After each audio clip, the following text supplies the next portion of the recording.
people who looked at satisfaction, you'll see drainage services are viewed less positively by those people who use the services.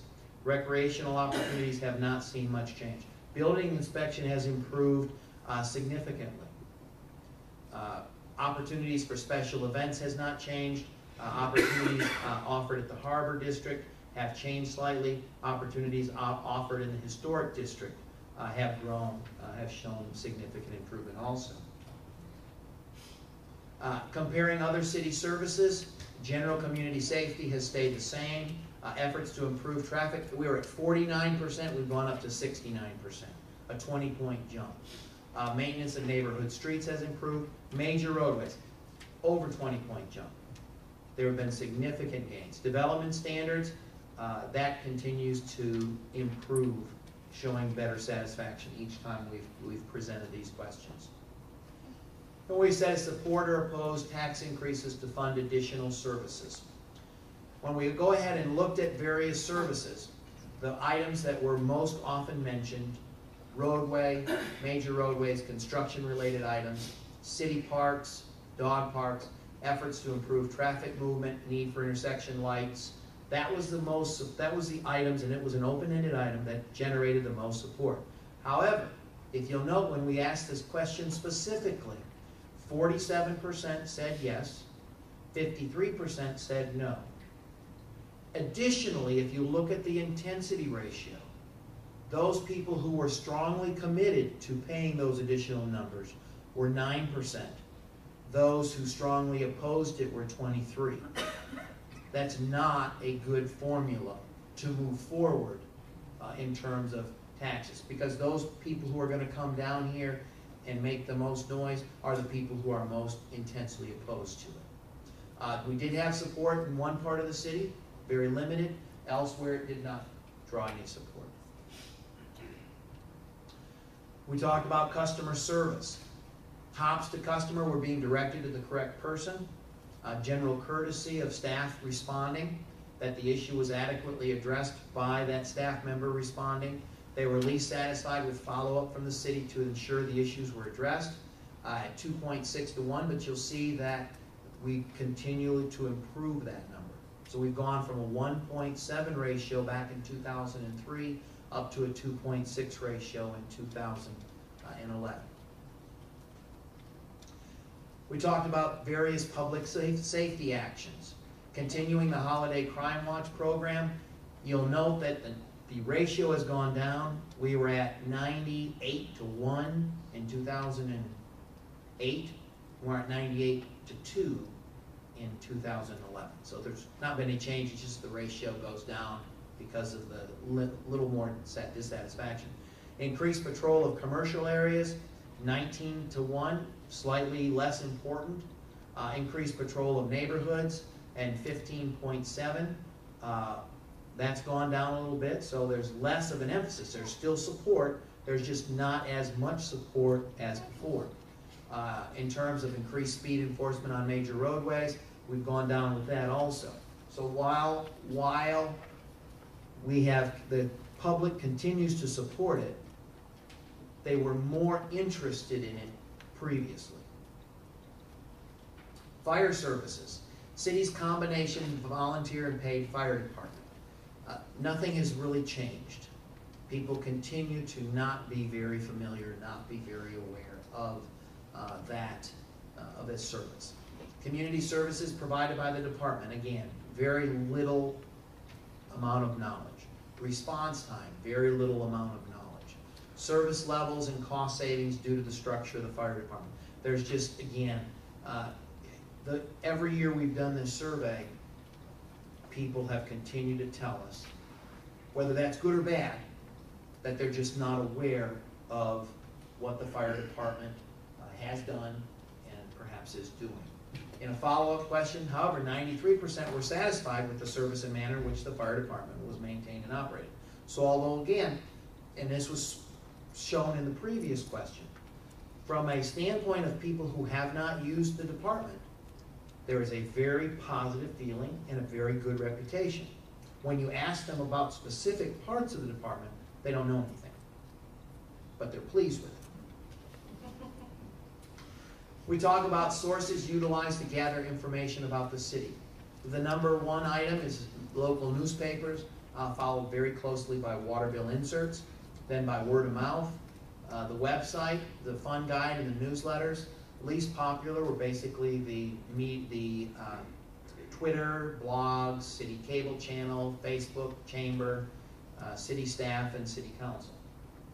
Now, I always say the city council is not a significant source in terms of utilization because of the number of residents compared to the number of city council members. So certainly don't look at yourself as not being a source. It's just that when everybody gets a water bill insert and looks at it, everybody doesn't get their own city councilman to ask questions.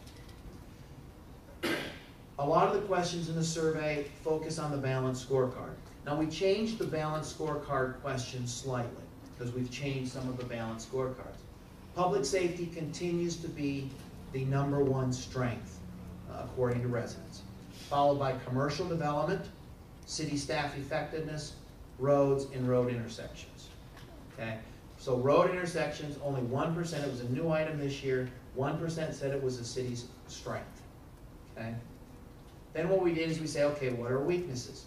37% said it was a weakness, but you'll note that it is less likely to be a weakness than it was previously.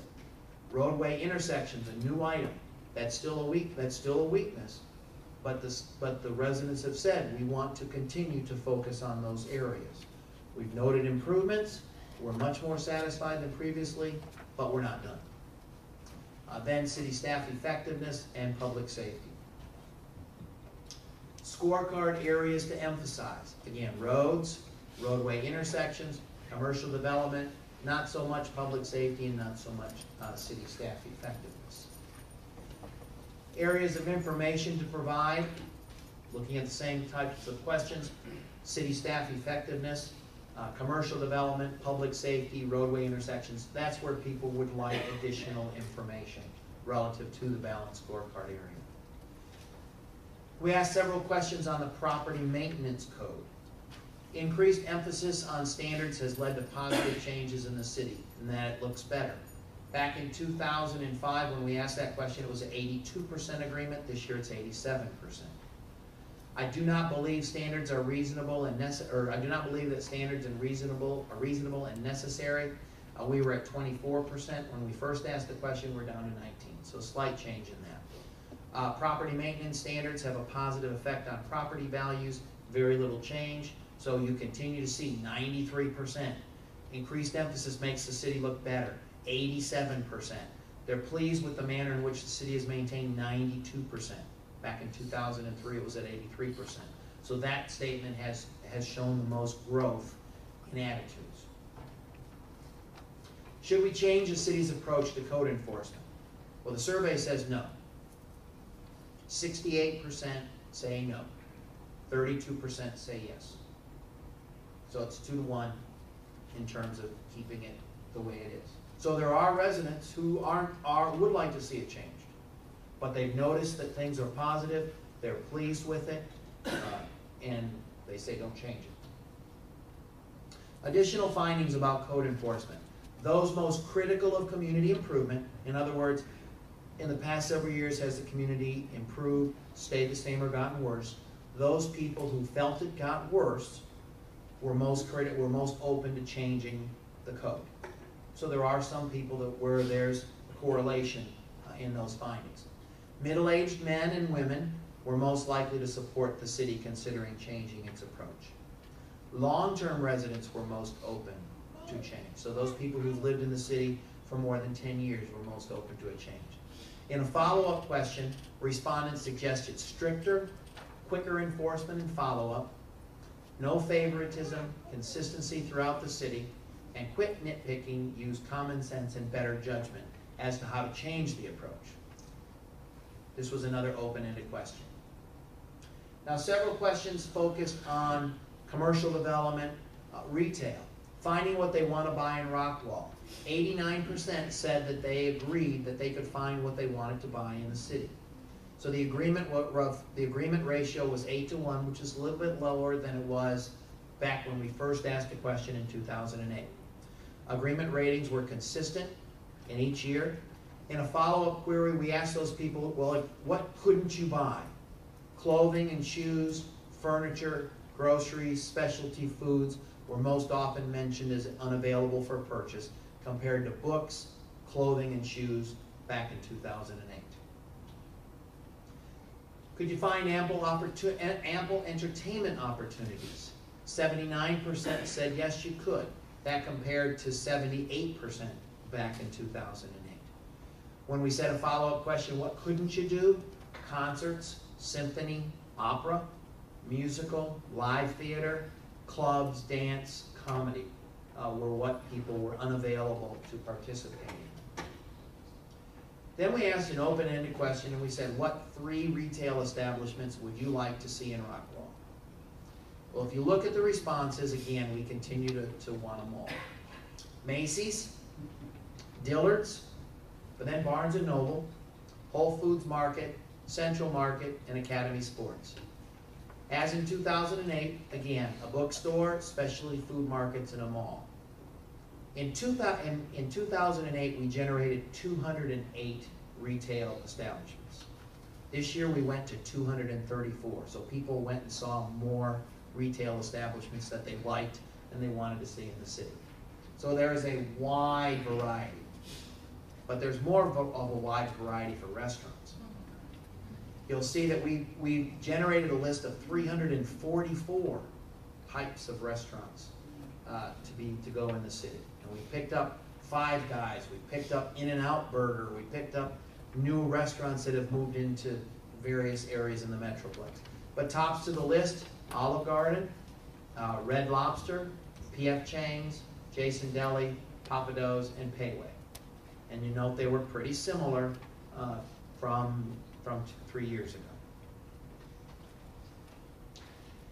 Then what we did is we said, okay, if you want to participate, you want questions asked, you want to participate in a focus group, serve on a volunteer organization, 352 people responded.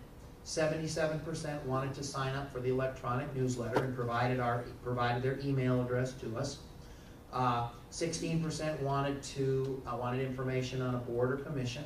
16% wanted to participate in a neighborhood focus group. That was a little bit lower than what it's been previously. But this year what we did is we opened up that area to allow for an electronic focus group or a standard focus group, where before it was just said focus group. Volunteer programs of 15% and firefighter information, again, about the same as it's been previously.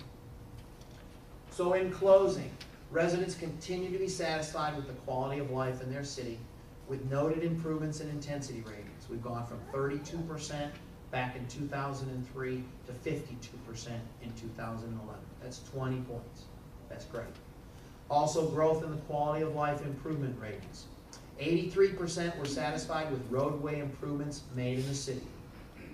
94%, however, agreed that the traffic issues remain a necessary area of emphasis. This is the first time we've asked both of those questions, and we are hopeful that we include these questions in future surveys so that, again, we can track as those questions have gone. They continued to agree that they could find what they wanted to buy and that there were ample entertainment opportunities in the city. Additionally, they'd like to see a Macy's, a Dillard's, Barnes & Noble located in the city. Restaurants are Olive Gardens, Red Lobster, P.F. Chang's. They recognize public safety and commercial development as strengths versus roads and roadway intersections as weaknesses based on the balanced scorecard concept. Traffic, lack of roads, and managing growth was identified as the most critical issues facing the city. They continue to be generally unaware of fire department services, support continuing holiday crime watch. Trend shows city services, including customer service, improving. Opinions on some different between users and non-users. Property maintenance standards are popularly supported. They have a positive effect on property taxes. They're pleased with the manner in which the city is maintained and has a positive effect on property. And 68% said that they don't want to change the approach. With that, I hope I've covered it. It's a long document. I'd be happy to entertain any questions.